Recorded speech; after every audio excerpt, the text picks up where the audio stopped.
second season of Marco Polo released on Netflix. I'm going to be reviewing the very first season that came out back in 2014, which was met with some negative reviews. Now, at the time when I heard that this series came out and I heard all these negative things about the show, I was like, you know what, I'm not watching this series. There's so much stuff to watch.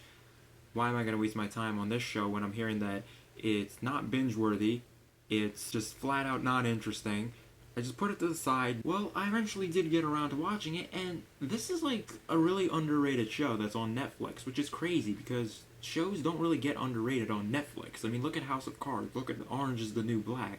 And just in case you're not familiar with the Marco Polo series, it is set in the 13th century, where a teenage Marco Polo is taken prisoner by the head Mongol, Kublai Khan, and there Polo has to settle and adapt to the culture and the politics in order to survive, because the head Mongol gets pissed off pretty easily.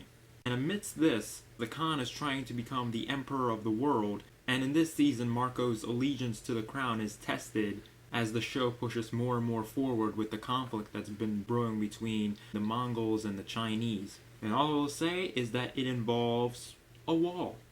I was actually surprised how much I actually enjoyed this series. I think the first 5 episodes are the complete opposite. The first 5 episodes are very binge-worthy, and they end on cliffhangers. Yeah, the remainder of the 5 episodes, they lose a bit of steam, but they're still very good. I'm not saying it's a perfect show. It has its problems. The dialogue needs some work. There are a lot of Asian stereotypes in here. I don't think that this is a series that is that boring. You just have to have a lot of patience. Now, people who watch Game of Thrones clearly have patience. That show, there is a lot of talking as well. Not every episode is explosive, so you have to have patience to watch this show, just like Game of Thrones. I'm not saying the show is as good as Game of Thrones. It certainly is not. It's all a matter of just how much you really want to watch the show. Episodes 2 and 3 I really enjoyed, and episode 7. Episode 7 I really enjoyed because that was the first time we got to see the blind monk, also known as Hundred Eyes, take on the Chinese chancellor, who's like the Mantis, I guess you can call him. And the whole entire season, you were really looking forward to Hundred Eyes facing this Chinese chancellor. The tension is building, and you're just wondering, are these two ever going to meet?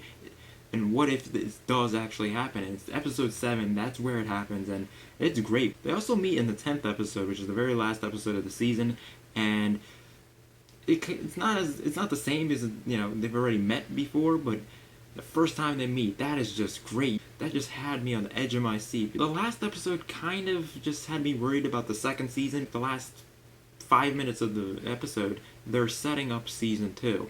And based on those 5 minutes, I don't know if season 2 is going to be that good if they go that path, because it's going to be repetitive. They already didn't trust the Latin, who's Marco Polo. They call him the Latin in the series. They didn't trust him. They always were testing his allegiance, and now we're going to have another character who's very shady and who's going to try and stab Kublai Khan in the back. You know, I don't know. I feel like they're going to run out of good ideas, and it's not going to hold the suspense as well as the first 5 episodes, because the last 5 episodes, they were still good. It's just they didn't end on cliffhangers, and just nothing that made me want to go and watch the following episode. But I'm hoping that in season 2, the story doesn't become too thin and just repetitive. If you're thinking about watching the show, watch the first 4 episodes. If you don't enjoy the show after the first 4 episodes, then the show's probably not for you. But the first 4 episodes are probably the most intense episodes of the entire season. Episode 7, like I said, really suspenseful, and then the last 2 episodes kind of fall off a bit. And episode 10 has its good moments, because there's an epic battle going on. But yeah, Marco Polo, pretty underrated show. It deserves a lot more attention than it's getting. Not a perfect show, but it's definitely an enjoyable show. And now with Game of Thrones season 6 over, and another show that I was really hooked on, Turn, Washington Spies on AMC, now that those 2 shows their seasons have concluded, Marco Polo is a perfect show to start watching, because there's really no other really good TV series that's on air right now. So Marco Polo, if you're wondering what to watch now, check out Marco Polo. I don't think you'll be disappointed, as long as you give the show a try and have some patience. That is my review of Marco Polo Season 1. Once I finish watching the second season of Marco Polo, I'll be sure to put up the review for that. If you've seen the first season, comment your thoughts down below on what your favorite episodes were, and if you think it's a pretty good show or not, and if you're going to move forward with Season 2. Comment your thoughts down below, and if you haven't seen the show, do check it out if you can. Hit the thumbs up there on the bottom, and subscribe to the channel if you haven't, and I will see you guys next time for more unboxings, reviews, and movie news.